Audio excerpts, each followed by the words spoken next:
All right, what's up, everyone? Welcome to the Martial Arts Talk with Dion Snow.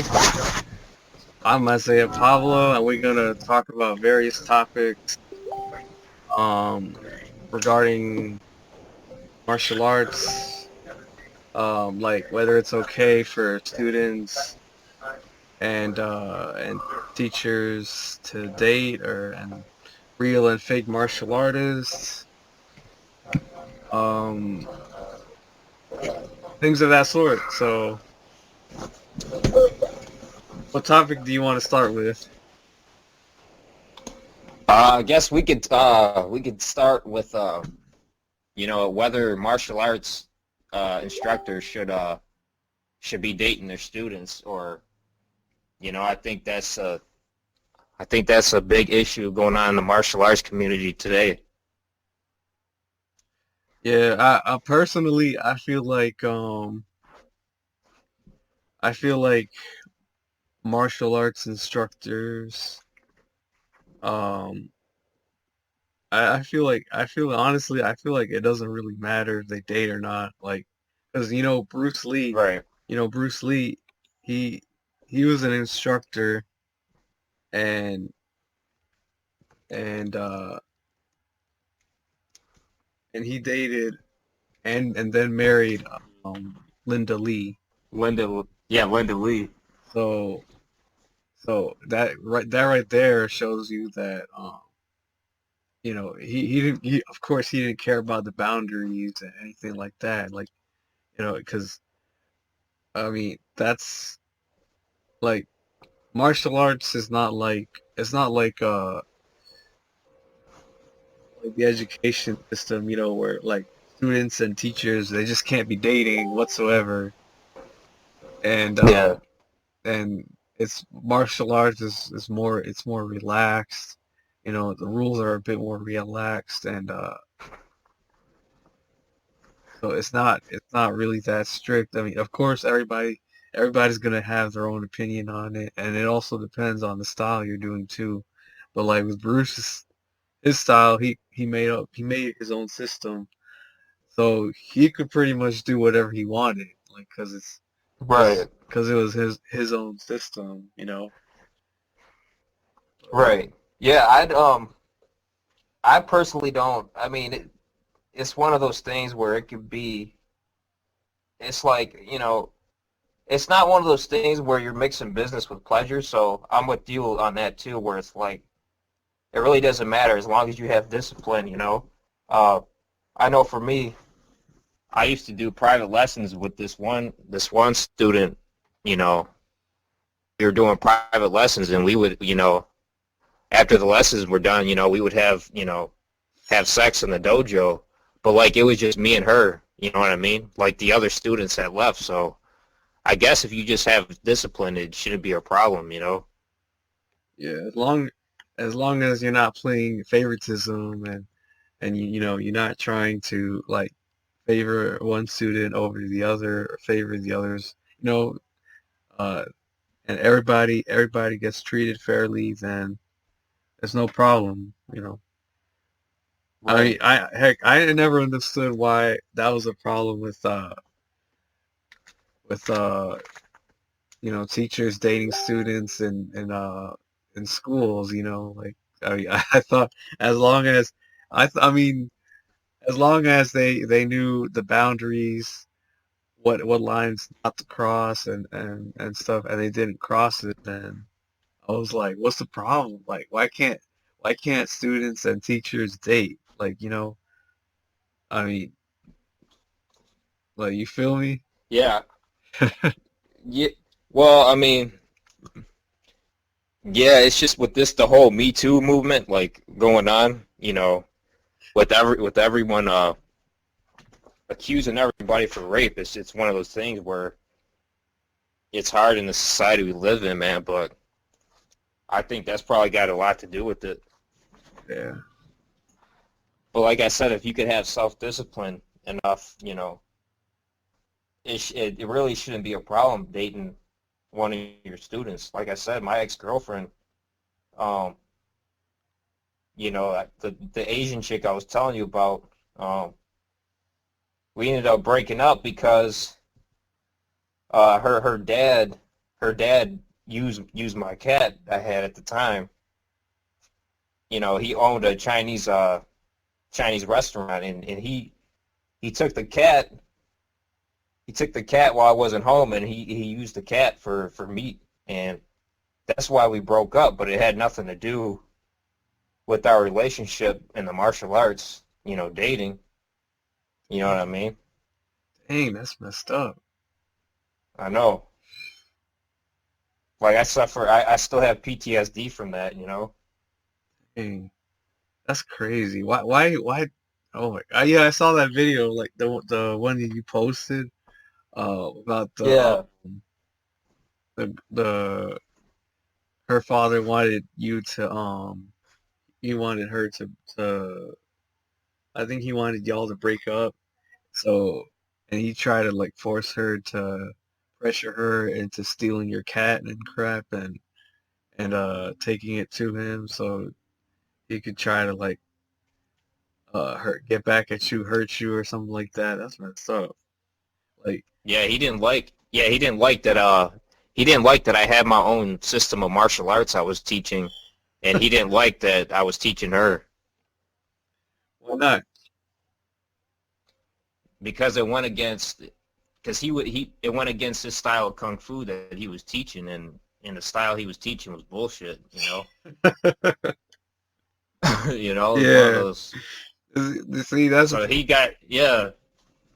that's the thing about these martial artists, is that the moment that you try to like create something, the moment that you try to, expand your horizons and do something that's never been done before, then they get all mad, and they get all jealous and insecure, and that's when they start hating on you, and trying to, Yeah. trying to try to They're bring you just down. insecure. Exactly. That's just They're it's not comfortable in their own skin. Yeah, that's how you know that's how you know he would get demolished straight up. Like, Right. Yeah, hell yeah. so so so I want to know more about the Smo's modern Kun arts. Like how did you come up with that? What was the process behind that? Um, like, just give me all the details.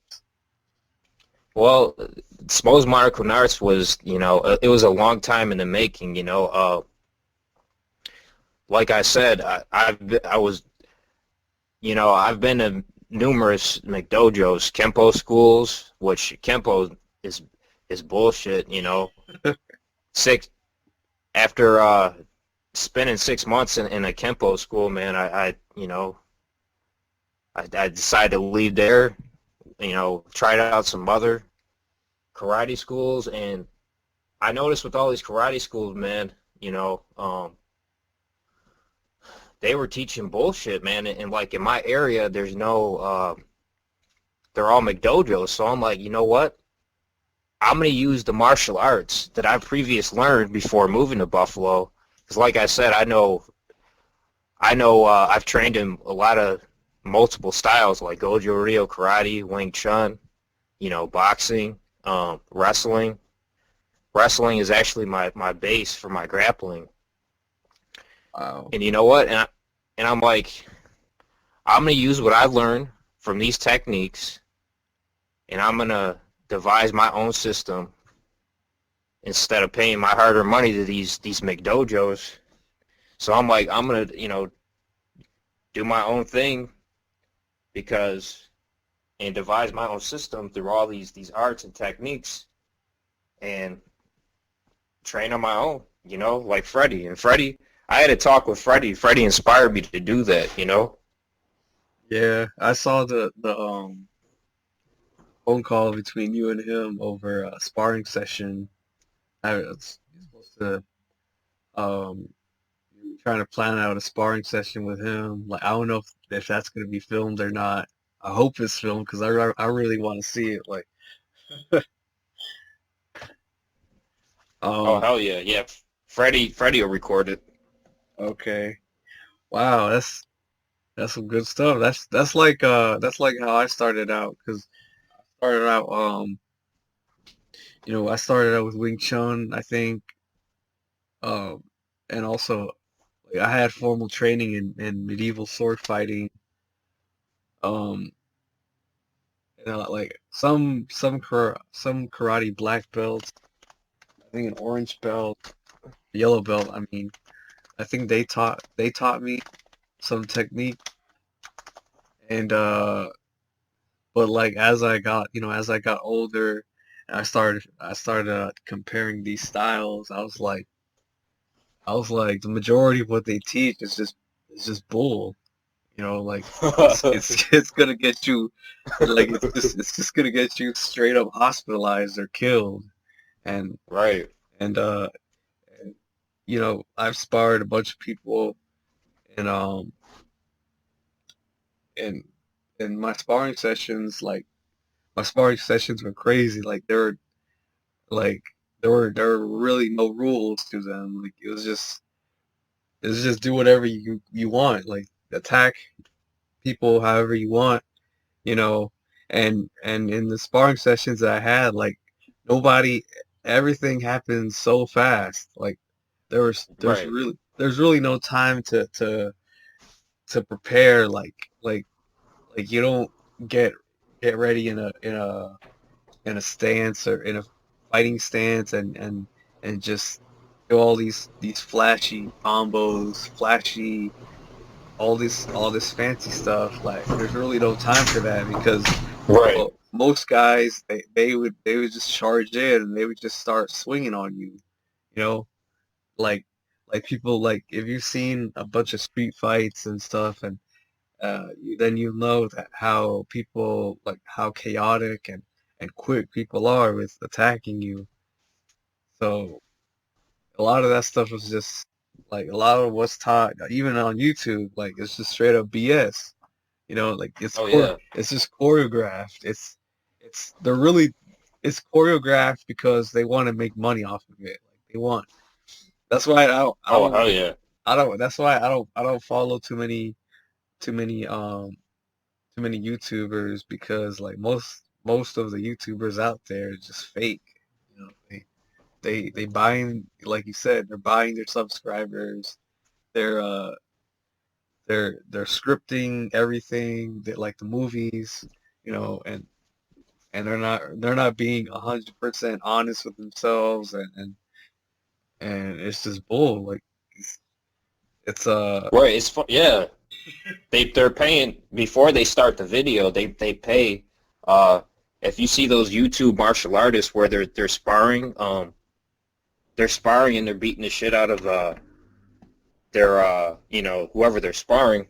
yeah, They pay those guys. They pay them to act like they're beating them up. Like, you know what I mean? They're not really beating them up. They're being paid off. right. That's those are what these YouTubers are doing. Yeah, and I mean, I'm not about that. Like I've never been about that. I've I don't care about popularity. I don't care about keeping people's names and crap. Like I don't care about none of that. Like Right. whoever like we spar for real, and whoever wins wins, and whoever loses loses. Like that's straight to the point. Like there's no choreographed sequences and stuff like that. Like none of that stuff. Like just how it should be. And so yeah, like I was saying, like I got into boxing. I started figuring out. First of all, I started figuring out all the flaws of Wing Chun and all the flaws of medieval sword fighting, and I just I went in depth about it. If you saw my other video on why creativity triumphs over styles, like I pretty much explained how Wing Chun like is all the flaws of I explained all the flaws of Wing Chun and what it's good at and what it's not good at and stuff like that Right. and Well, that's like with me. Like I found a way. I found a way to incorporate and practice Wing Chun how it should be in my training. Yeah, right. And and uh and I saw this video like I made a point that Wing Chun had no long range striking because of the footwork. Like with the footwork that you have with the Wing Chun footwork, you can't um you can't really strike from a long range with when you're because it's too rigid, And, and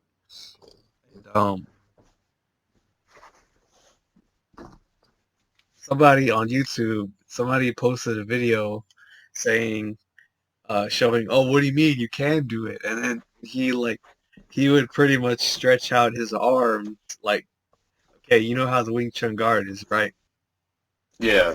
He would stretch it out farther back, like farther forward, like stretch out his arms so it would look like a long range striking, like it's working, like he would try to make it look like that, but it's like I'm like, okay, but if you really think about it, what did he just do?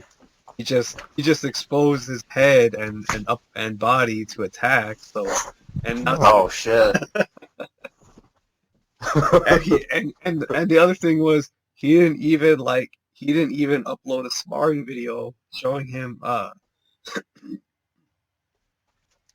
trying to pull that stuff off. So it's like, how do we know that this is gonna work? Like, plus, how are you gonna pack power in your punches if your arms are like all the way extended and crap and like you can't chamber your punches like than if they were closer to your body. And it's like it was just straight up bull.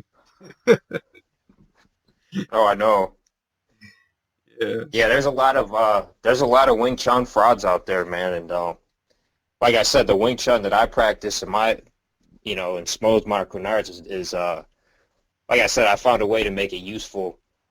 A lot of these Wing Chun frauds, they don't, they're still stuck in the Ip Man days where they just stand in the same stance and they think it's going to work. It's like, no, you can't incorporate that in modern day fighting. yeah, and then they get taken down by these wrestlers and these grapplers Right. and they get body slammed and stuff and uh and it's no surprise because they just don't want to admit that their stances just don't work. It's just that simple. Like it doesn't work, and uh, and you have to the change the footwork um Yeah. to make it work. Like I made it work using using the Baijong footwork, which is pretty much the same footwork that Bruce Lee used almost. Um, it's quick, it's adaptable. Um, Very effective. yeah, very effective. Has a lot of range in it. Like if you've seen my videos, you've seen how I could pretty much lunge in and and hit somebody from like a few bunch of feet away. Like like I managed to hit somebody like in sparring. I remember I managed to hit somebody from like almost from the other side of the room. Like Right. that's how much reach it. And Yeah, I remember. Yeah, I remember seeing that. yeah, and not a lot of not a lot of styles have that because their stances are too rigid, the footwork is too rigid, and you know it's uh Yeah. and and same with wrestling. Like I found out that wrestling has more practicality than other systems. Like I feel like it still has its flaws, but I feel like wrestling is it has more effective systems because it focuses on conditioning and using your whole body like to take people down and I agree. and pick people. I mean, like if you've seen like amateur wrestlers, you've seen how they put somebody in a hold or something, and then they slam them to the ground, and like they're lifting their whole body off the ground, and then Right. slamming them to the mat. It's like there's really no way you're gonna counter that. I mean, if you're already in the air. I mean, I Yeah. like and they've got a strong grip on you, and like I don't see it happening. And Yeah, man. Yeah. you know, and Yeah, and it's I like I've seen a wrestler at street fight firsthand, man, where this dude got body slammed by this wrestler on the concrete, man, and I was just like, holy shit, dude. Like it's really, you know, that's what's dangerous about, wrestling, and that's why I love it as my grappling base because it's very effective on the street, man. Imagine getting body slammed on the sidewalk, dude. Like, you done. I've seen some. yeah, man, it's scary. Yeah, yeah. The thing about it though is if you get on the street, it's way different than in the ring. Like as far as Right. protection goes, because on the street, like you don't have pads or mats or anything like that. It's straight concrete, straight glass or whatever. So if you get slammed on the ground and you could break a bone, you could get knocked out instantly. So Oh, absolutely.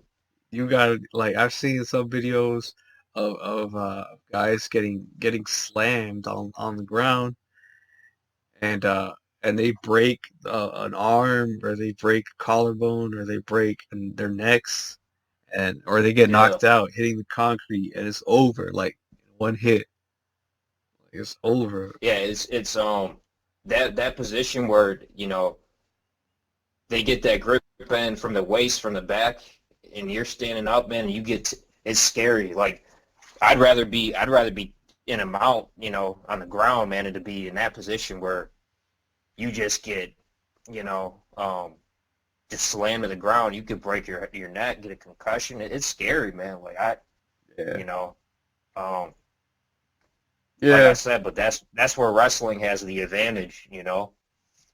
yeah. And of course like there's there's some flaws with it like on the street. I mean like you gotta be careful like when you grappling because like the other guy could pull out a weapon like quick and or he could have Yeah. multiple attackers and stuff like that.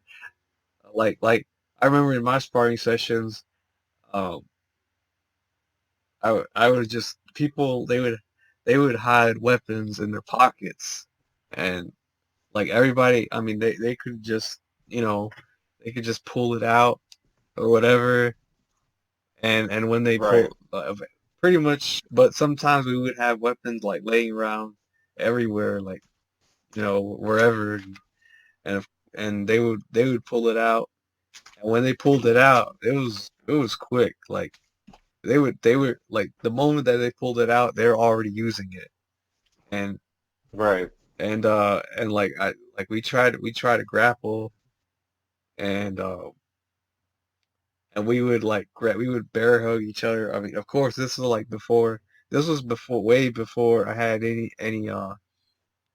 any training? yeah, like we would bear hug and stuff and and then all of a sudden like I would feel like them like stabbing my guts with a practice blade and stuff and that's how I knew oh crap like this this is how fast this is how fast um somebody can use a weapon on you and and if you if you grapple wrong or you clinch a guy and you don't and you're not careful or like you could pretty much get stabbed and or shot or whatever. And and I think the worst part about it is that you can't even see it. Like if you saw my video on why distance matters in self-defense, like you saw how I had to look up and down just to see the weapon. Oh, Like I totally agree. Yeah. yeah, like yeah, you can't like in an actual combat situation, like you can there's only so many places you can look when you're up close. Like and I actually tried to like we would do these other attempts where like I would try to look at their pockets or whatever and try to like Yeah.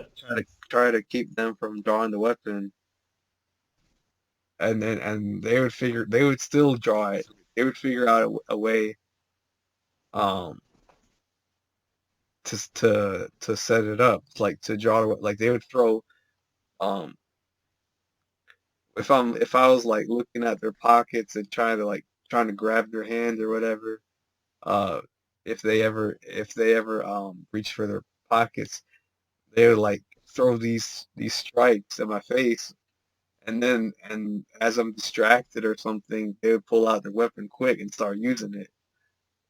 Yeah. So Yeah. Yeah, like I said, you're not gonna be able to grapple with the dude with the knife. If he's got his knife pulled out, I mean, you sorry, know, but you're not gonna be able to, use yeah, Brazilian jiu-jitsu. yeah, I That's know, where, yeah, but most of these martial artists like they don't want to admit it. They don't want to admit that exactly. they don't want to Yeah. admit that that their systems just failed in these kinds of situations and I mean I think um some martial arts are good at it, somewhat practical with it, but very few, like vast majority are just it's just bull and that's why all these there's so many insecure martial artists like Kiwi and Wang and Lil Wang Wang who try Lil to like Wayne. who Yeah, try to Pee-wee. who try to hate on all these they try to hate on me and they try to like disrespect me and try to and they disrespect you Right. and And they're all, yeah, man, they're just all keyboard warriors, like, like little Pee-wee Herman. it looks like You see the, dude looks like it looks like yo I was dying when I saw his video. What was he doing? It was hitting the pads like a little. yeah, that was pure Oh, comedy. it looked like he was going down on his instructor. Looked like he was about to Isn't, yeah. looked like it didn't even look like he was ducking. It looked like he was about to give his instructor a blowjob or something. Like Pee Wee Yeah, looked his like instructor's like, yeah. Pee Wee looks like it looked like he got molested as a kid. Like look, he took it. Look like Oh shit. look like look look like Yo. look like he got molested as a kid, and that's why he's so hateful. Oh. Yeah, with him and his Punisher shirt on. I saw that and I was like, I said, "Are you serious? Like, you?" I told him, I said, this is where you get your ideas about combat from. Like, Yeah, like that instructor's like, oh, why is this dude hitting the pads like a bitch? oh, and Oh.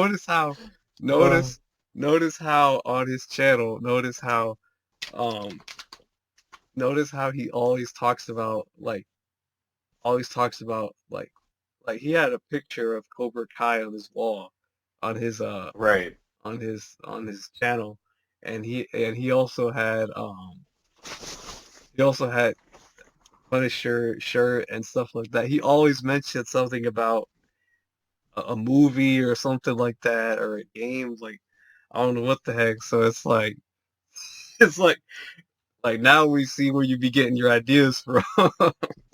Now we Yeah, he see. gets his he gets his ideas from the Tekken games, you know. It's like we he knows nothing about fighting, nothing about martial arts, nothing about self-defense, and then yeah, he keeps talking junk about it. And I saw, and I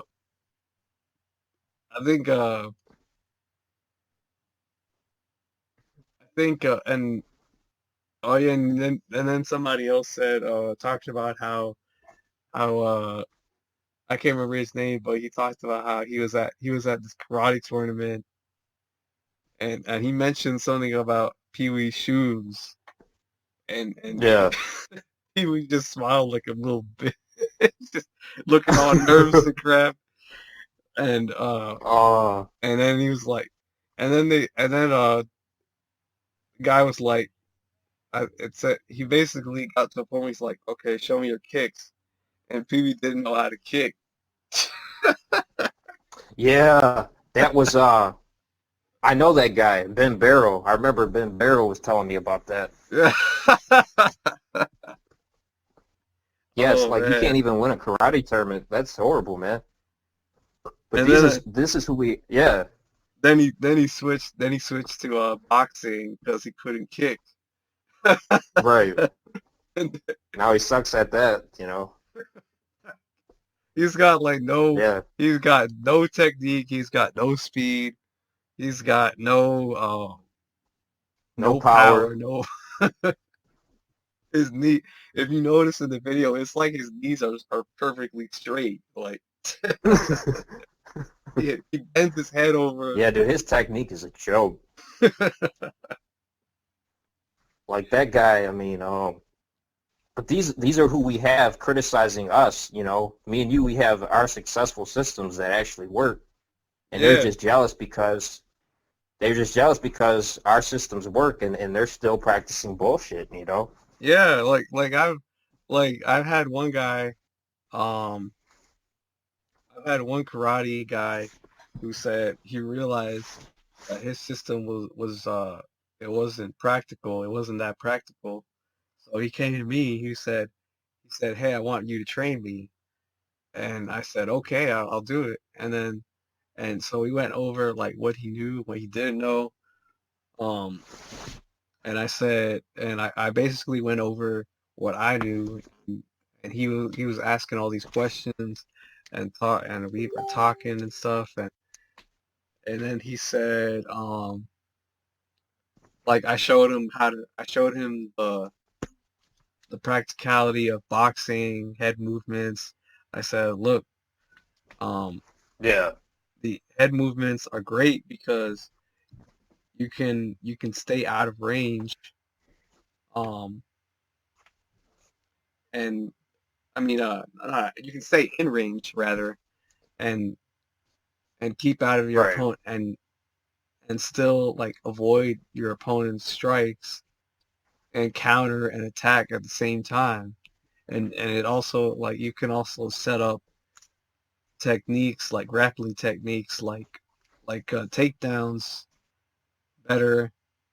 Um, and he was like, "Huh, that's like," he said, "that makes sense." Yeah. So I taught him the boxing head movements. Um, and I taught him how to intercept people like uh like if somebody attacks you, then you attack at the same time. Um, I taught him how to do that. I taught him some boxing techniques like the crosses, um, some punches, you know how boxers like they snap their strikes forward, right? Right. I taught him how to do that. Um,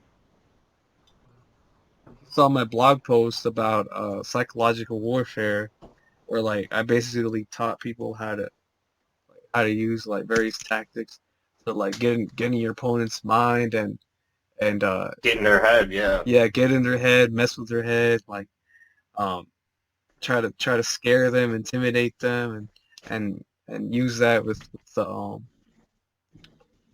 with your system or your techniques. And Right. he was really impressed by that. Like he actually loved it. And he said I wanted you to teach me this. And I taught him how to do a rear naked choke.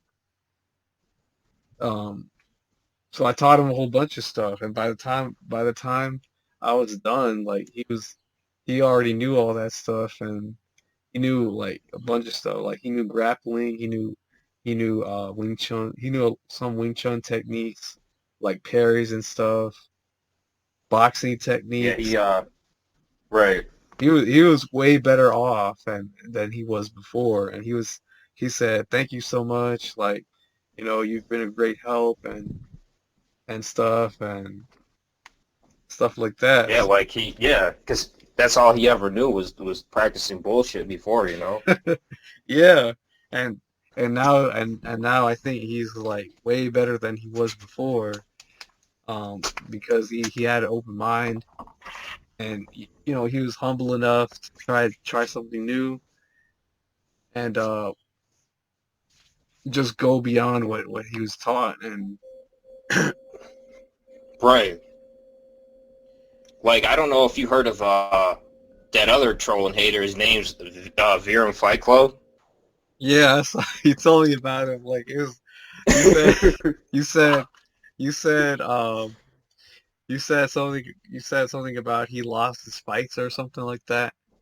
And Yeah, so basically this guy is basically just an internet wannabe expert, and he talks all this shit about MMA, and he thinks he's some MMA expert, right?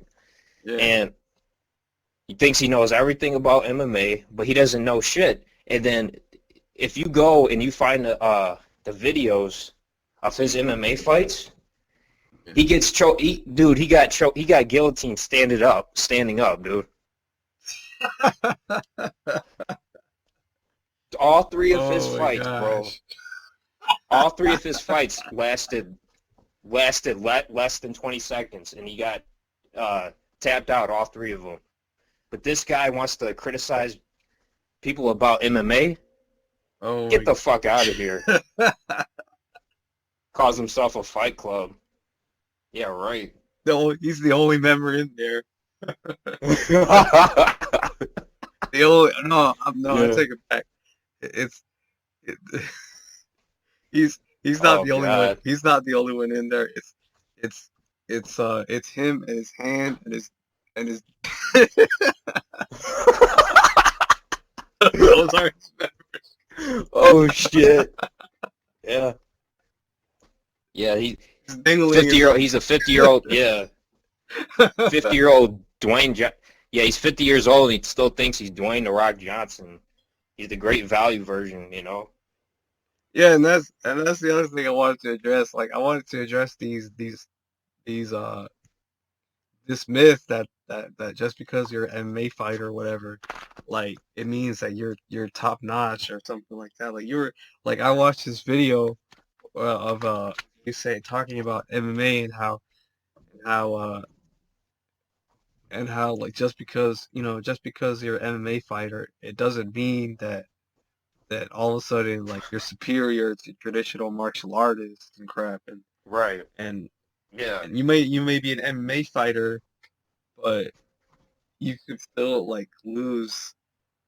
Like you could have still lost like all your fights and stuff, even if you fought before. Like, Yeah, I've seen I've seen a few MMA fighters lose in a street fight. Like they're not they're not that invincible, you know. yeah, I've seen it too. I've seen one MMA guy. He got knocked out by an amateur, and everybody was like, "Dang!" Yeah, it's like just because you're an MMA fighter, I mean, it doesn't, and I'm talking about the MMA guys who, they take a few kickboxing classes and, a few jiu-jitsu classes, and they just think they're superior than traditional martial artists. It's like, no, you're not. Like, you know what I mean?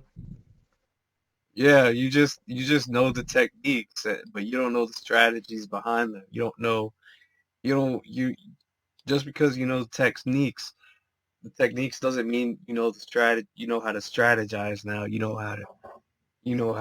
Right.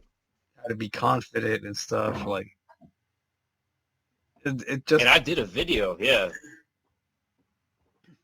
I did a video on that where I explained that true MMA artists are actually traditional martial artists.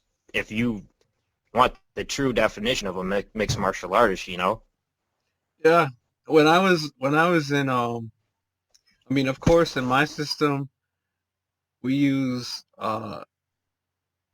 we use of course like we have various ranges and stuff, but and we pretty much use the same formulas that people in combat sports do, like full contact sparring, full contact sparring gear, Right. stuff like that, shadow boxing, I think, um, stuff like that. But we still, I mean, I still use like uh techniques from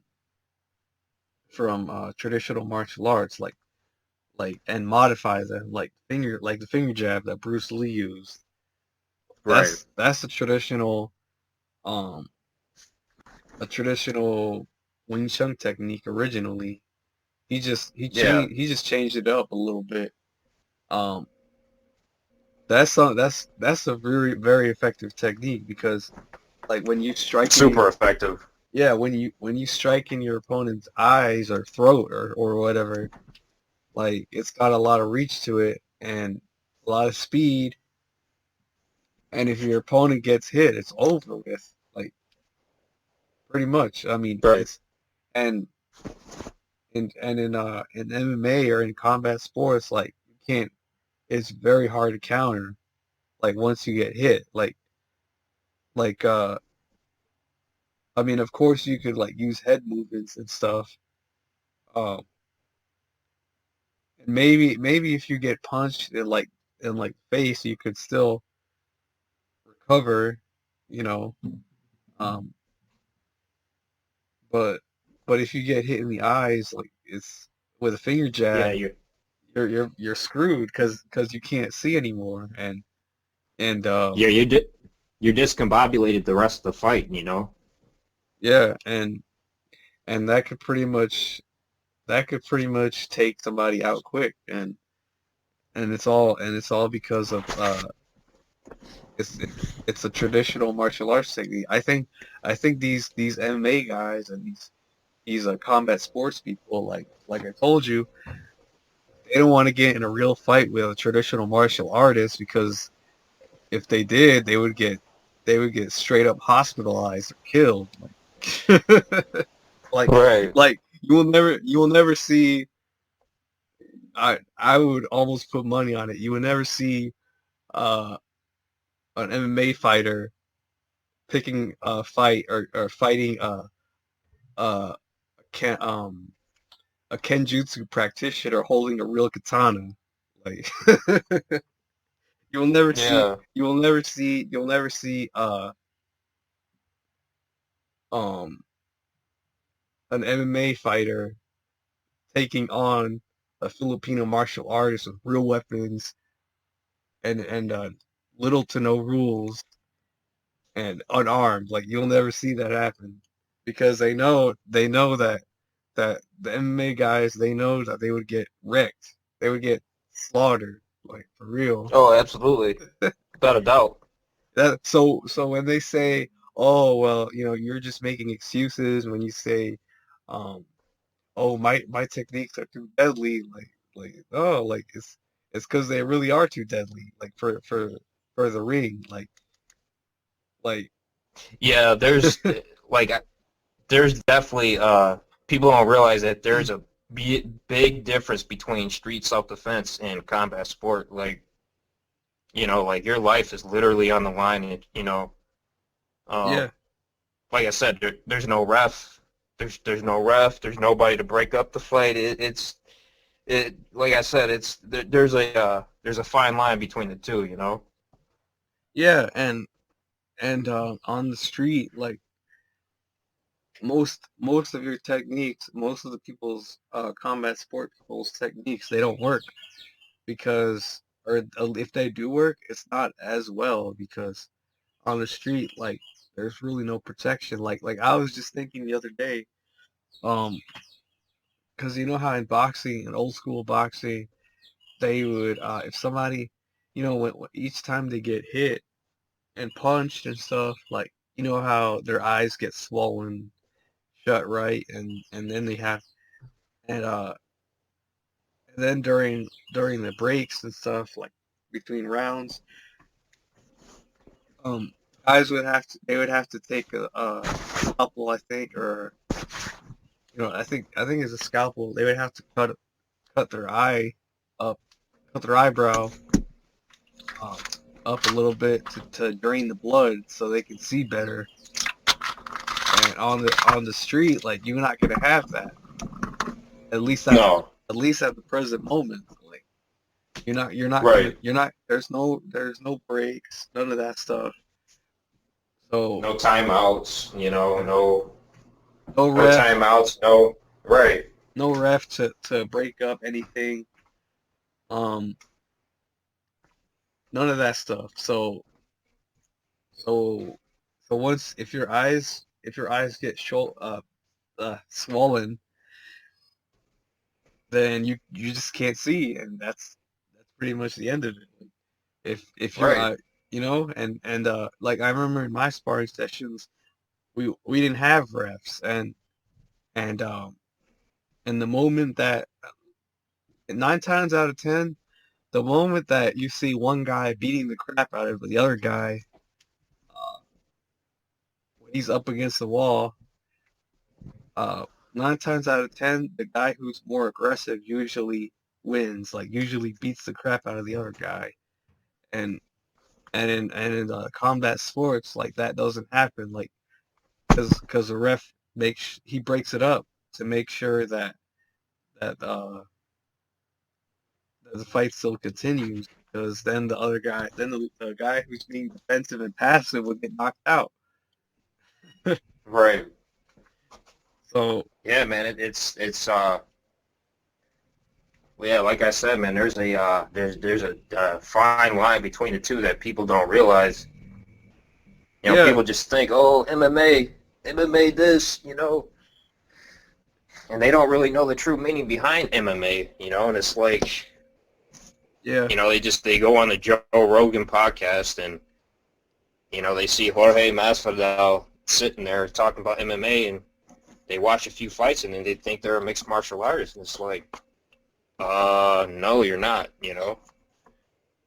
yeah, because you gotta like it's really not it's it's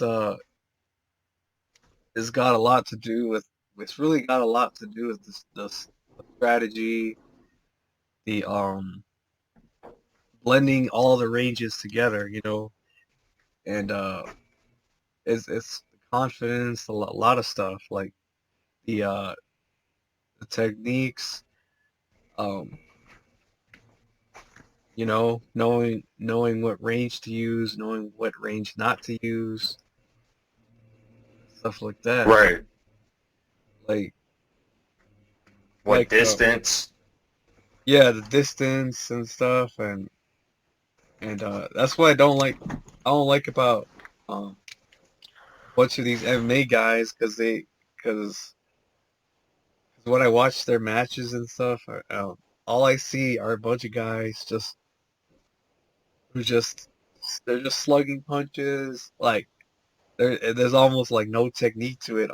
I can feel it. Like there's no technique, and it's like, what are you doing? Like there's no they don't have a game plan. They don't have squat. Like like they don't they it. like Virum, like he doesn't have squat on his name, like Oh, hell no. Dude, I'm telling you, when you get a chance, or I could send you the links, man, because because here's the thing with him, right? You know, before he got exposed, he refused to show any of his fights. He'd be yeah, like, "Oh, I'm this amazing MMA fighter," and what he would do is he would show the weigh-ins, right? He would yeah, show the weigh-ins, but yeah, that's all he would show. But he would never show the fights. exactly. And of course, we figured out why he would never show the fights because he's dude got Got demolished. the three fight yeah, the three fights I seen him in, he didn't last more than 20 seconds, like. Hey, And it's like, dude, and you got the audacity to criticize you for having a system that works? Like, the guy's a joke.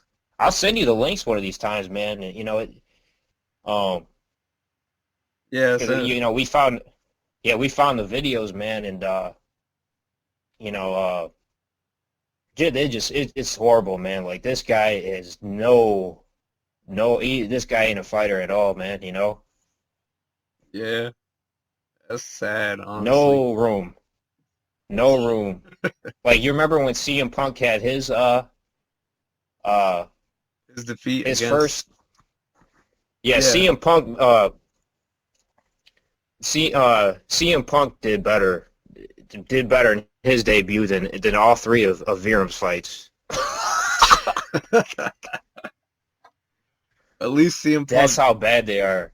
eh, CM Punk had, at least he knew somewhat what he was doing. Like CM Punk, he Yeah, knew, he got into combat sports and stuff. Like, he actually has skills, like in pro wrestling and stuff, and and MMA to some degree.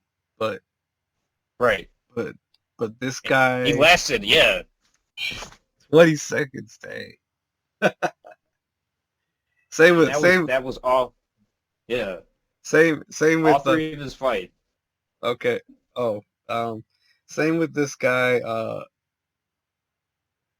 Little Wang Wang. He, I don't know if it's a Little he. Wayne. I don't know if it's a he or a she, but she told me Probably that she told me a that transsexual. yeah, she told me that she was in a family of martial artists in Singapore and crap, and it's it's like, but here's the thing though, like Lil Wayne wouldn't give me any proof of that. Like there's no lineages, no videos, no nothing. All I see Yeah, is just a avatar, and that's it. Like that's all you see. That's all you exactly. see with these guys are avatars. Yeah, Like, they're and then yeah. and then she claimed that she worked in Evolve MMA or trained in Evolve MMA in Singapore. So I actually contacted them and say, hey, do you know somebody named Wang or something like, and gave the whole name, and to this day I still haven't gotten a reply yet. That's because she doesn't train there. And Yeah, I it's actually it's and then I said Wang told me that she wanted to do this no my wanted to participate in my no rule sparring session. So I gave her or him a location, right. and then he or she backpedaled and said, "Oh well, you're a trained psychopath or something. Like how do I know you're not gonna try to kill me?" And it's like exactly because you a pussy. That's why you won't show up. Right. Like I gave you the location. It's like what happened? Like why aren't you showing up? Like Yeah, man, there's no doubt in my mind if me or you ever fought, um, these guys like Herman, Virum, or Little Wayne, that we beat the. Like they would have no chance. Like they're just that's how bad they are, man. I'm honestly, I'm more scared. Like, I'm more scared of, like, forget these MMA guys and traditional martial artists. Like, I'm more scared of the guys who are amateurs. Like, like, because Right. some of these amateurs are way more aggressive than these guys are. Because they'll actually show up and they'll actually, like, they're unpredictable. Because Right. you don't know what they're gonna do. Like, you don't know what weapons they have. You know what what their strategy is. Like, what they have. Like, as far as friends or something like that, and that's Oh hell scary. yeah. Yeah, that's scary because they just don't care. Like, and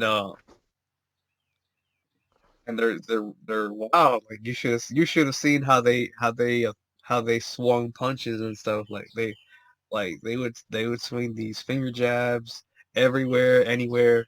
They would throw these wild punches and kicks and stuff. Like, they would use weapons. They would they would have their buddies try to gang up on me. Like, they would do whatever it takes to beat you down. Right. And with these trolls and these martial arts haters, these martial artists who hate on your channels and stuff, like, you already know what they're gonna do. Like, they're predictable. Right. Like, if you studied Muay Thai or something, like, you studied their system, you can already figure out what they're gonna do. Like uh like I remember, and you already know what the flaws of their system are and Right. systems are. And like I said, I in one of my sparring sessions, I told you about how I sidekicked the MMA guy in the nuts, and then hook punched him in the head, like, and and it was like, if that happened, It was lights out. yeah, if that happened, like, of course there was no contact, and it was it was kind of a last minute sparring session. Like, we didn't actually plan it out. Like, it was just my friends wanted him and me to spar. So we were like, okay. But, like, if that was an actual combat situation, like, he would have been done for. And, like, Right. he wouldn't be able to punch me. He wouldn't be able to, like, push me or do whatever he did. Like, he he wouldn't be able to continue. Like, even if it was even if we had full contact sparring gear on, like, if I would have gone full force with it, like, with the sidekick, like, he would have been knocked over. You probably would have had some broken ribs. Yeah, because I've seen, like, because my sidekick is like it's similar to the Savat sidekick. So Yeah.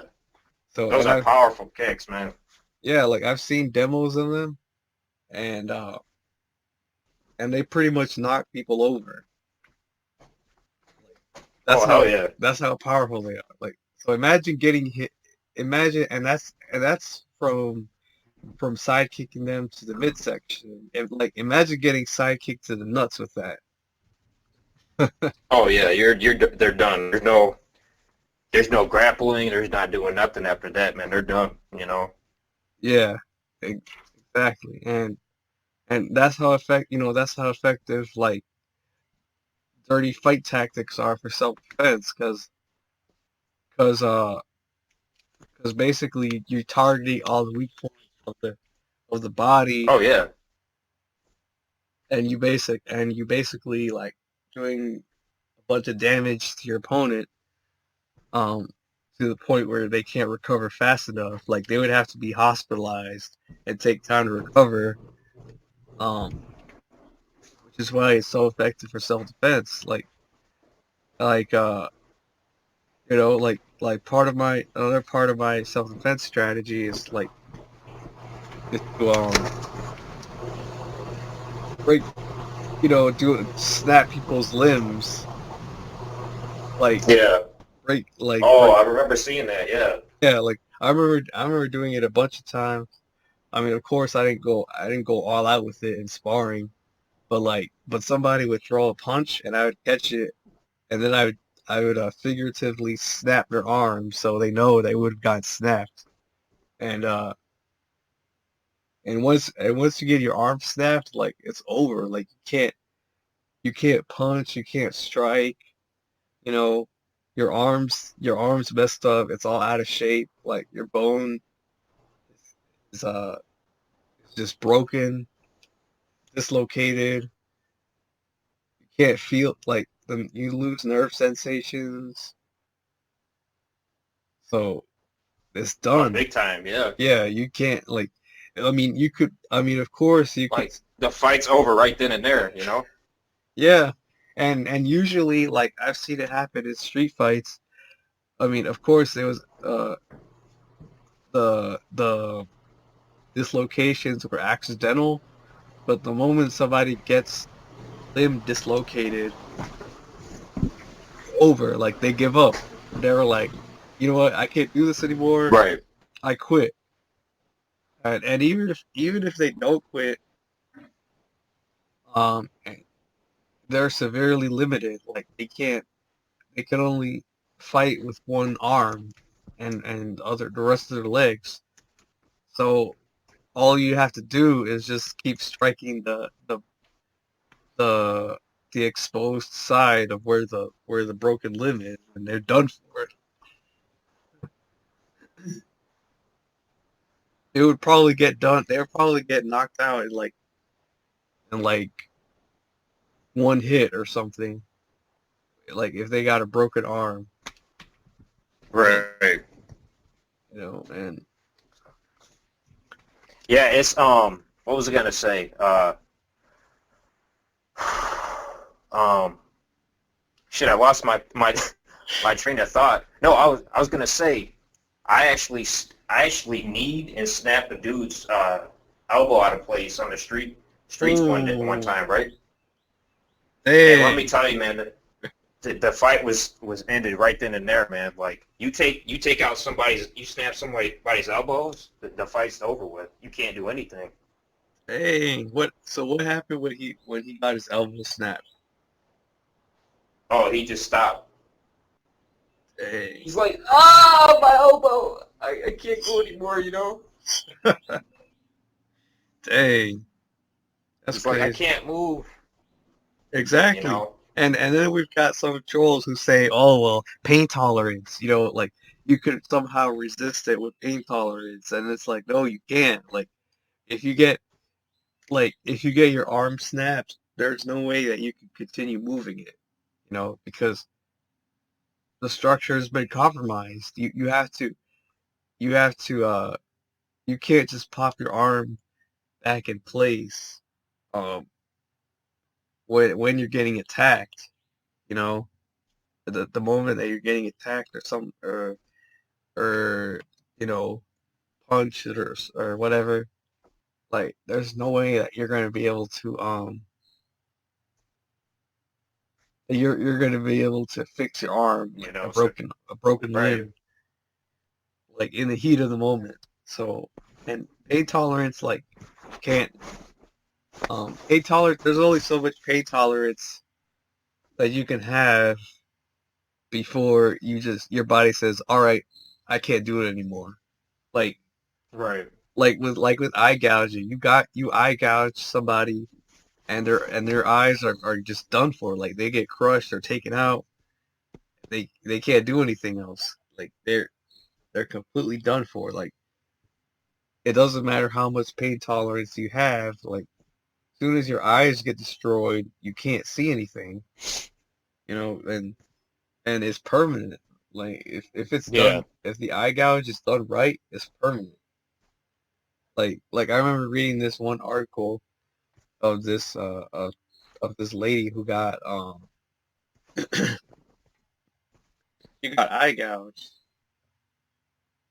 by this dude. I think it was her ex or something, and and she lost her eyes. Like they both got taken out, and like literally, like, both got taken out, and she had like she was blinded. So I was like, dang, like that's how serious it could get. Like Right. that's how effective it is for self defense, and that's a lot of these schools. Um, they just don't. They just don't know. Um, the problem is they just don't know how to fight dirty. Like I mean, maybe they might know the techniques and stuff, but Well, yeah, it's that right. It's well, here's the thing, right? Like, because I've said this many times. I said if I'm on the street in a street fight and somebody's threatening my life, there's no fighting dirty. Or I yeah, mean, there's no fighting fair. I said, yeah, you know, I, they said fuck that. I'm doing anything in my means to survive, and if that means kicking this dude in his groin and you know doing whatever. kicking Head, his kicking his balls off his socket, man. Whatever I can you know to make it out alive and win that, and that's not going to be squaring up and fighting fair. If you know what I mean, fuck that. exactly. You know, Yeah, yeah, cause when you fight fair, you limit yourself. Like there's only so much you can do. Like you can't, and that's the problem with people claiming to teach self defense. It's like why would you limit yourself? Why would you not train to fight dirty and do all the and hit people wherever or hit people like in specific areas? Like um because that's what's gonna save your life. Like right? in my system, we of course we hit people in areas like they do in boxing, like liver shots, kidney shots, body Yeah, shots, stuff like that. Um, but what stands out is we also do the groin shots, um, yeah, the throat strikes, eye strikes, stuff that you're really not allowed to do in combat sports. So right, so there's more targets you can train to hit in my system versus other systems, and there's way more techniques that you could use in my system versus other systems. Like I've used like for example like I've used the headbutt before in sparring. Like um we would we would we would this is when I was trained. Like we would get in a bear hug situation where like he would try to bear hug me.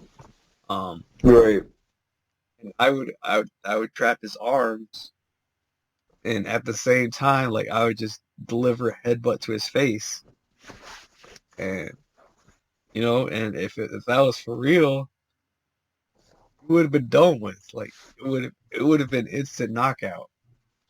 You know? right, And I could show you pics. Like I could actually show you pics of, even if it's not an instant knockout. Like I could show you pics of the damage that it could do to somebody. Like headbutting somebody in the face. Like it could cut somebody's forehead open.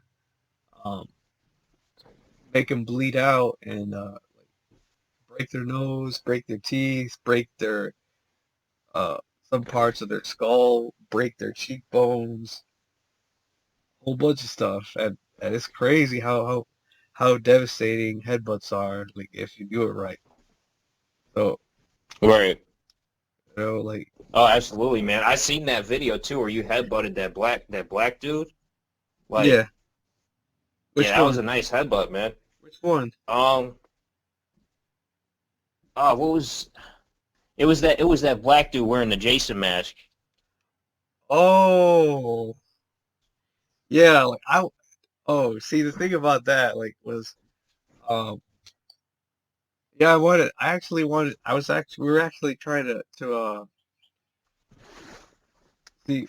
Yeah, like, I actually wanted to test it out, like, test out to spar with him, like, after we did those videos, and actually show like dirty fighting. The only problem was, um, we couldn't get the camera work done right, and we didn't have full contact sparring gear, um, so we couldn't do it the way we wanted it to be done. But we still had a good sparring session. Like again, like I did. He was a Taekwondo practitioner, so I kicked him in the groin, and then and again, like I did with the MMA fighter, hook punched him in the head, finger jabbed him in the eyes. Like if that was for real, he would have been done with. Like, quick. There would have been like no time to recover and stuff. And so Right. Yeah, it's just one of those things, man. You know, and that's what I like about your system is it's raw and it's practical because, like you said, there's no fighting fair in the streets, and you incorporate a lot of street techniques. yeah, and so like I said with traditional martial arts, like I think there's things you could take out of it that are street applicable. Like Wing Chun, like part of my system has Wing Chun in it, like the parries and stuff, and um straight punches. Some of the like a bunch of that stuff. Like I have a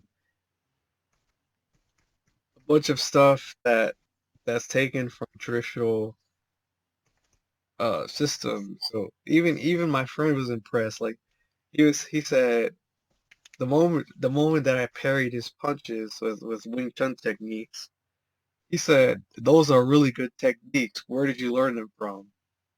Like Yeah. so Yeah. Yeah. yeah, and another thing is like with I also studied a little bit of there's like this kendo guy. I mean, it was a it was basically this master who studies traditional Japanese martial arts. He he said he was talking about how it was better to hold a two-handed blade with both hands instead of close together instead of farther apart, because it was much faster. So at first, I mean, Yeah. when I was in medieval sword fighting, like we didn't have that. The teacher told us to basically keep our our hands spread a little bit apart on the hilt of the blade, so you can have better leverage. And I tried out both sword guards, and I found out that the Japanese guys, his his uh his guard worked a lot better. Like I had faster strikes, and so I decided I was like, you know what, I'm gonna use this guard in my system, and it made my strikes a lot faster and pretty much a lot more accurate. Right. So there's good things. I mean, there's still some good things about traditional martial arts, especially the weapons. You know, Oh my gosh. Yeah. I mean, like I said, it's just people, it's just practitioners who don't know how to incorporate, incorporate in their training properly. You know, they just do the techniques, and that's all they do. And it's like you got to do more than that. You got to incorporate it properly in your sparring, in your, you know. Yeah, they just the problem is they just don't know how to apply it to the streets. They don't know how Right. they don't know how to adapt it to the streets and how to change it and how to Exactly. you know how to make it work and like because they're just stuck they just listen to whatever the instructor tells them and they don't want to do anything beyond that like because they're scared you know like these trolls like like um Pee-wee and all of them like they know they want to do something like practice martial arts and stuff and but they're too scared to do it because they don't want to get hurt. Yeah. Especially Pee Wee, man. That dude. I, Um. he's he said he said he said he said he's in boxing or something like that. He claims that was him in boxing, but it's like how do we know that's actually him and not his brother or something or his friend? Yeah. Like we don't know. We really don't. Like we've never seen. I Go ahead. Yeah. Oh, Oh, I was gonna say like my buddy Ben Biro, who knows Herman personally. He t- he, t- he told me that Herman does gay porn to pay for his college. Like I'm like, oh, what? He's like, what? yep. Oh man. Ben Biro, he was the one who trained with him at the karate dojo. Oh shoot. So it's like that's why he's not practicing martial arts, you know. Gay porn. Oh my gosh. Are you serious? Herman does gay porn to pay for his college. Oh man. Is he do you know hey, do you know if he's straight or if he's just I have I'm gonna probably guess he's bi, you know. are you oh my gosh. His boyfriend is probably James Lewis or something, you know. Now now it all makes sense. Now we know why he's bashing everybody. Right.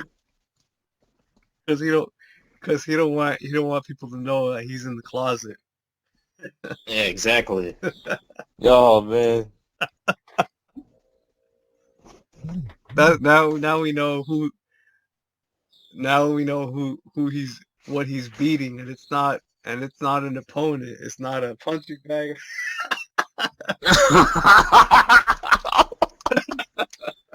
Oh shit. Oh, now we know what he's beating. Oh. Oh shit. Oh, that's some good shit, man. It's not no opponent. It's not the Makiwara. It's not none of that stuff. Right? Oh man. Oh my Yo, man, these gosh. trolls, man. Like I said, these guys aren't who they portray to be in real life, you know? He was a he was a little he he called Freddie, he called what's the other guy's name? He called a bunch Taylor of Kelly? I don't even know, but he called a bunch of people. He said let's meet up to spar, try to intimidate them. But first of all, he was talking all polite and crap. And second of all, when they said yeah sure let's spar, and he backed out. He said Oh he yeah, he's a bitch, bro. he told me he was training for his fight with one guy with one YouTuber and they were gonna have it in a year, and it never happened. Right. Yeah, Yeah. man, it's just this is just an insane the society we live in today, man. Just so many frauds out here. Which brings me to my next point. Like I want to talk about the real and fake martial artists. Like what do you think makes a real martial artist versus a fake one? Oh, I think the real martial artists, man, like they spar, you know, like they spar, they know what they take what they've learned and they put it to use in real life situations. They pressure test, they, um,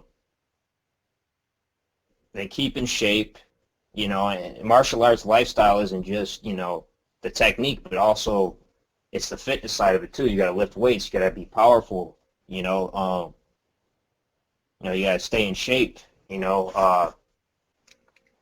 a real martial artist is, and that's what really, you practice your technique and you put it to test and use. And like I said, Bruce said it the best. You know, you take, you know, you take what is useful and you disregard what is useless. Like, you know what I mean? Right. And fake martial artists, these scammers, fake martial artists is somebody who's just teaching, they're teaching Oh, bullshit in their dojo, and they're charging these people their hard-earned money. Uh, these kids, they're hard-earned money to teach them bullshit, and they're you know what I mean? They're frauds. They're teaching bullshit and get paid for it, and it's like, you know, yeah. that's where a lot of these fake martial artists are. These True. fake martial artists, they True. teach this bullshit, and they don't spar, they don't pressure test, they don't put it to use. They just, they make up these unrealistic situations, and uh, like you said, man, you look at some of these guys' techniques, you're like, man, these guys are gonna get someone killed. Like, you know what I mean? Yeah. And the thing about it is, like, I agree with you. Um, because and another thing I'd like to add is like the real martial artists, they actually stand by what they believe in. Like Exactly. martial artists, like it's not martial arts is not just about fighting. It's not just about techniques. It's also about the morals. Like like Yes. Yes. all like a bunch of these martial arts, they have strict codes. Like in kickboxing and in Muay Thai, there's traditions that go into it. Like like based on sportsmanship, and it's based on respect and honor and all that stuff. And in Muay Thai, they would actually do these dances, these ritualized dance. I forgot what they're called, but like I can't pronounce it at the top of my head. But I think Right. I think you know what I'm talking. They pray before getting into fights. Like it's really a more of a spiritual kind of art. Meditation. You know, Yeah, yeah, and it's like a yeah. right, and same with karate. Like it's all like even the founder said. I think he said something about how karate's not about winning or losing. Like it's ultimately about character development. And Right. same with judo.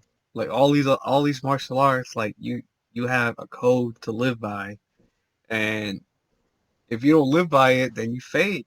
Like and Exactly. and you've got all these guys who are learning all these techniques and stuff and all this stuff, like, and they think that they're real martial artists. And but but they're bashing other people. They go around bullying other people. They go around trolling on the net. So it's like, no, Right. you fake it. Like, like you just you only know. you have only a shallow understanding of martial arts. Like you haven't really grasped the philosophy and and the and the morals behind it. You Exactly. it's all about, like, to them, it's all about ego. It's all about who's the best fighter and stuff. And it's just that's why I don't really associate with too many Yeah, martial what it is. arts. Yeah, You know, right.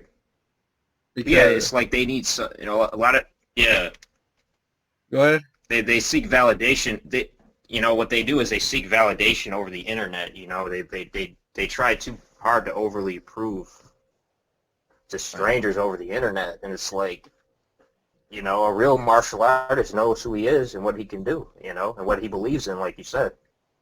They don't get the um, spiritual aspect of it.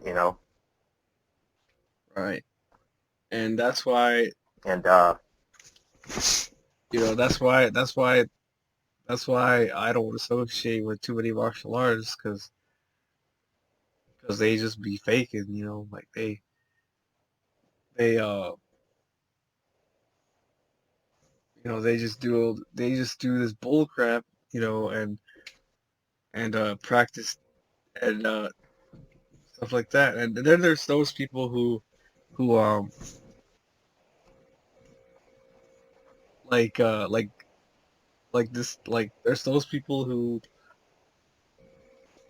um who don't even like, they claim that they're training in Wing Chun or something. But then they don't give out their lineage, or like they don't give out the credentials and stuff, right, and stuff like that. So it's like, what the heck? Like, it's like you claiming that you're a grandmaster in Wing Chun, but you don't have credentials to your name. So right. it's like Well, that's it's what like. yeah, But yeah, it's like I said, you got these guys. They watch the Ip Man, the Ip Man movies, and they think they're a Wing Chun master, and it's like, no, you right. know, And and if there's you yeah, if you would have said, if they would have said, like, okay, like, I'm not really down with this art or whatever, and they would have if they would have just made up their own system or something, then that's cool. Like, there really wouldn't be a problem with it. You know, like uh like right, like you and me, like we made our own systems, so we don't gotta worry about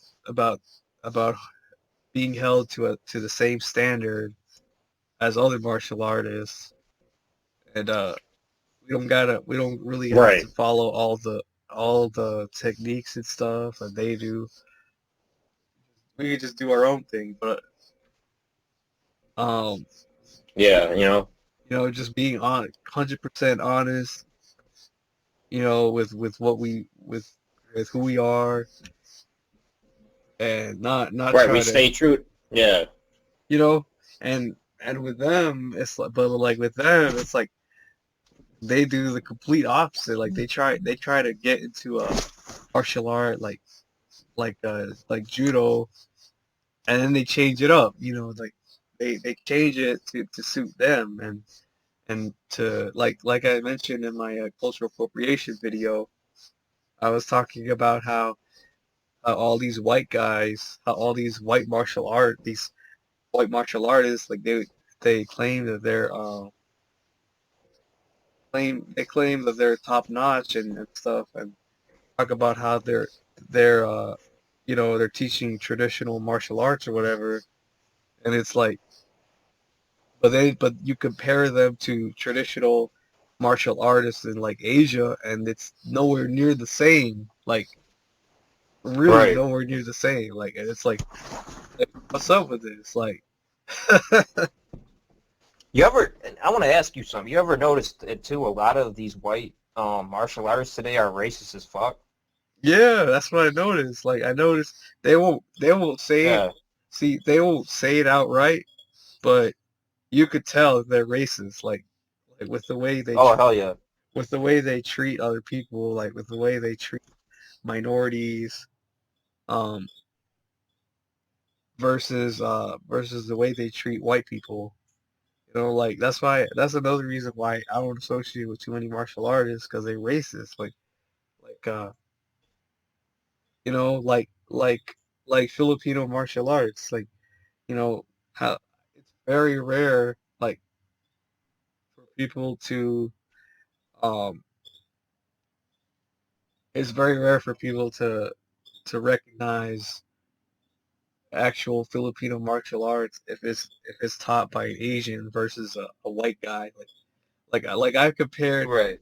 like I've compared um the subscribers that a white guy has um who's teaching FMA and an Asian guy teaching FMA, and I found that the white guy has more subscribers. So it's like it's straight up bull. Like you could obviously tell that people they're just siding with the white guy because he's white. You know, Oh, especially yeah. when he's not crap. You know, he would get like I'm telling you, like nine times out of ten, if a white Filipino martial artist goes to the Philippines and he challenges Filipino martial artist who's actually Asian, like white guy would get demolished straight up. 'Cause- and this What would I say? what was that? Or like yeah. Signal was kind of breaking No, up. go ahead. Yeah, like when I was talking to this one guy, he said, No, um, go ahead. yeah, I was talking to this Filipino guy who trains in FMA. He said he said people in his school like they don't use protection when they spar. Like they spar full contact with the sticks and and they go home with bruises and stuff. Yeah.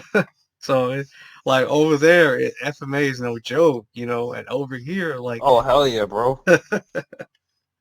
and here you got these white guys who look like it looks like whenever I walk into dojos and crap, it feels like I'm walking into a YMCA center, like or it feels like all padded Yeah. up, all matted out. It feels like I'm freaking walking into like this inflatable playground.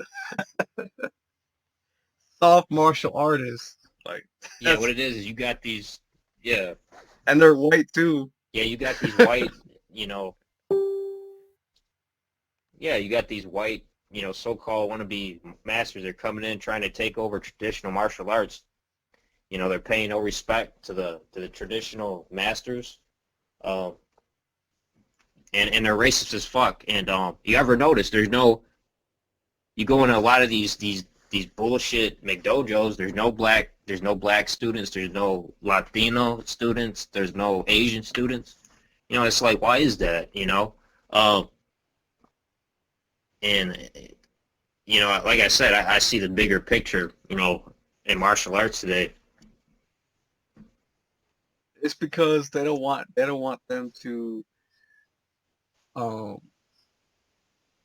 it's really because they don't want the Asians, blacks to surpass them, even when that's already happened. Like I've seen a karate guy. It was a white guy, a white American, go against a Japanese uh karate guy, and the Japanese karate guy demolished him like straight up. Like like he was Oh yeah. at first they were evenly matched. But then the Oh yeah. Japanese guy was just pummeling him, like just clobbering him, like just punching him, like kicking, landing all these techniques, and the white guy he was backing up. He kept backing up like a little. He kept he kept going outside the bounds of the ring or whatever, and his uniform was all messed up. He just got ate up, and but people won't. I'm pretty sure people um they just I'm pretty sure the white guy is probably the only guy who's gonna get the exposure, and the Japanese guy's not. Like they're probably gonna favor the white guy over the Japanese guy simply because The Japanese, yeah, yeah. So like that's just why because he's white, you know what I mean? yeah, that's why I stopped promoting these white guys teaching martial arts because it's like no, like if you gotta like you gotta show respect to the originators of the art, you know? Like Right, if you really want to if you really want to learn the art, if you really want to respect the art, then you got to train with people who actually kept it alive, like the people I'm talking like say you want to learn Wing Chun, like go learn Wing Chun in China under guys like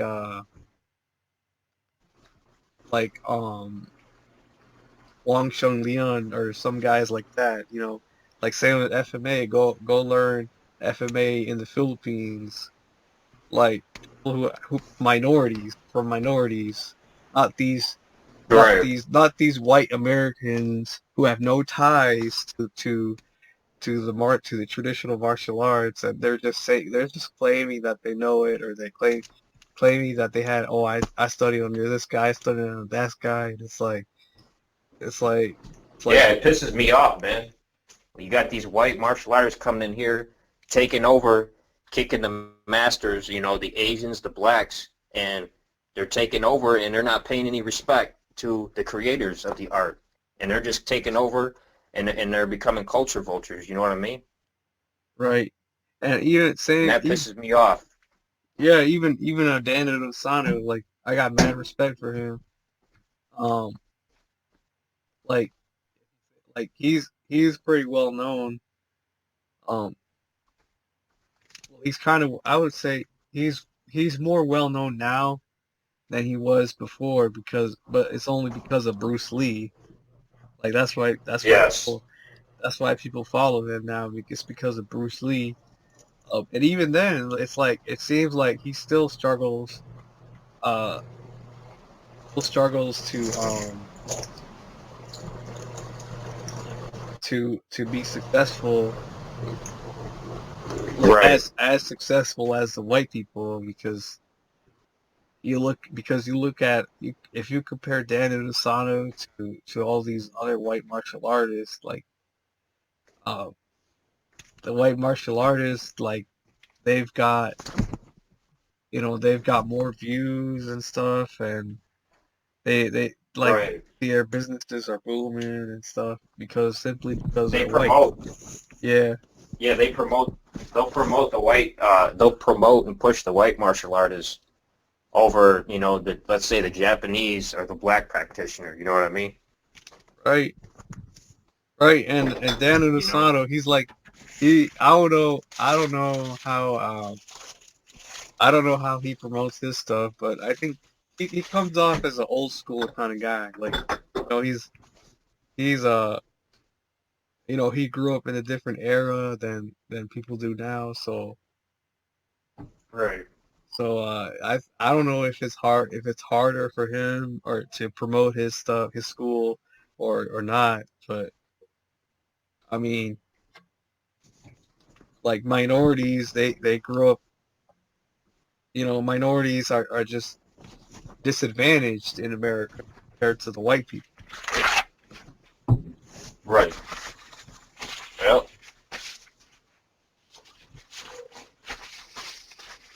I Now, totally agree. yeah. Now I want to talk about lineages to see like do you think lineages matter in the street? Like do you think lineages will save your life in Absolutely not. why not? You know, because in a street fight, they're not going to ask you, you know, who you trained under and you know what's your, you know, What's your what's your oh, who, what's your lineage, what's your background. They're not going to ask that on the street. yeah, yeah, I totally agree with you on that. They're not gonna they're not gonna ask you who you trained with, or they're not gonna ask you anything like that. Like, Yeah, exactly. like honestly I've never seen uh or I've never heard about uh, a street attacker asking a martial artist like who he trained under, who who um what lineage he came from, or what style he was repping, or anything like that. Like Right. almost in almost all situations, the attacker is going to just straight up attack them, like not a care in the world was given. Like they were just straight up attack, and that's why, like, I don't know if you saw my video of that Wing Chun video of it's basically me showing different Wing Chun practitioners um getting in these in these street altercations. But there was a famous Wing Chun actress who got stabbed to death by her husband, and he was he was he was an amateur, and she was trained under uh Ip Chung, which was the eldest son of Ip Man, Ip Ip Man, and let me tell you something. He was the actual real deal. Like he's a actual grandmaster. Like Right. if you've seen his videos, you've seen his training. Like it looks flawless. Stuff he does, it looks it looks flawless. It looks completely like well executed and stuff. And so I was actually pretty impressed. Like if I didn't know who he was, like if I didn't know who Ip Man was, I would have thought that was it, man. Right. Like I thought actually, matter of fact, I think I actually thought that was it, man, for a second because of how good he was. And Right. but nevertheless, like she still got killed. So Right. She did. so yeah, it doesn't lineages. It really doesn't matter when it comes to self defense because these attackers, all they understand is violence. They don't care. They don't respect you. They don't respect who you trained with or none of that stuff. Nah, in the streets, man, they don't give a fuck that, you have a black belt in Taekwondo. They don't give a shit about that. Like telling them you have a black belt in Taekwondo is not going to stop them from Beating the street crap out of encounters. you. Yeah. Yeah. Beating the dirt off you. Right.